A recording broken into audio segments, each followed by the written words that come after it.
Hi guys, Big Boss Malayalam season 7 നാളത്തെ promo വന്നിട്ടുണ്ട് കേട്ടോ. നാളത്തെ പ്രൊമോ കുറച്ച് ഇൻട്രസ്റ്റിംഗ് ആയിട്ടുള്ള ഒരു പ്രൊമോയാണ്.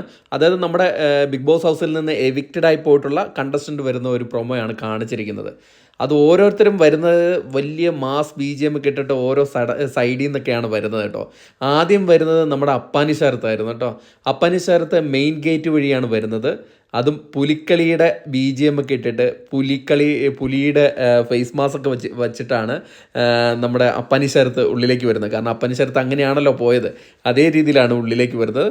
ഭയങ്കര അപ്പോഴേക്കും എല്ലാവരും ഓടി ചെല്ലുന്നുണ്ട്. അക്ബറും നെവിനൊക്കെ ഭയങ്കരമായിട്ട് കെട്ടിപ്പിടിക്കുന്നുണ്ട്. എന്നിട്ട് അക്ബർ ചോറൊക്കെ വാരി കൊടുക്കുന്നുണ്ട് കേട്ടോ അപ്പാനിയുടെ. കാരണം അപ്പാനിയുടെ ഉറ്റ സുഹൃത്തായിരുന്നല്ലോ അക്ബർ.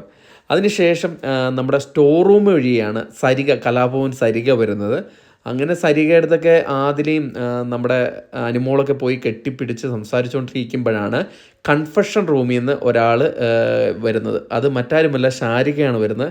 ഷാരികേനെ കാണുമ്പോഴേക്കും നെവിൻ ഒരു ഡയലോഗ് മമ്മീ എന്ന് പറഞ്ഞിട്ട് വിളിച്ചിട്ട് ഓടി പോവുകയാണ് കേട്ടോ. ഒരു രക്ഷയില്ല. നെവിൻ എൻ്റർടൈനർ എന്ന് പറയുന്നതിന് യാതൊരു മാറ്റമില്ലാത്തൊരു മത്സരാർത്ഥിയായി മാറിയിരിക്കുകയാണ് നെവിൻ. അടിപൊളിയായിട്ട് തന്നെ എല്ലാവരും ഭയങ്കര സന്തോഷത്തോടെ ഉള്ള ഒരു പ്രൊമോയാണ് കാണിച്ചിരിക്കുന്നത്. ഇനിയും വരാനുണ്ട് താരങ്ങൾ. അതൊക്കെ നമുക്ക് പതുക്കെ വന്നുകൊണ്ടിരിക്കും. അതിൻ്റെ അപ്ഡേറ്റുകളെല്ലാം എന്തായാലും നമ്മുടെ ചാനലിൽ കൂടെ നിങ്ങൾ അറിയിക്കുന്നതായിരിക്കും. എന്തായാലും ഇവർ വന്നതുകൊണ്ട് ബാക്കിയുള്ളവർക്ക് പ്രയോജനം എന്ന് പറഞ്ഞാൽ പുറത്ത് അവർക്കുള്ള സപ്പോർട്ട് എന്തായാലും ഇവർക്ക് മനസ്സിലാക്കാൻ പറ്റും. ഇനിയിപ്പോൾ ഫിനാലെ വീക്കല്ലേ, അപ്പോൾ അതൊക്കെ മനസ്സിലാക്കി എന്ന് പറഞ്ഞിട്ട് വലിയ കാര്യമൊന്നുമില്ല. എന്തായാലും നമുക്ക് കാത്തിരുന്ന് കാണാം എന്തൊക്കെയാണ് ഉണ്ടാകാൻ പോകുന്നതെന്ന്. അടുത്തൊരു വീഡിയോ കാണുന്നവരെ ടാറ്റാ ബൈ.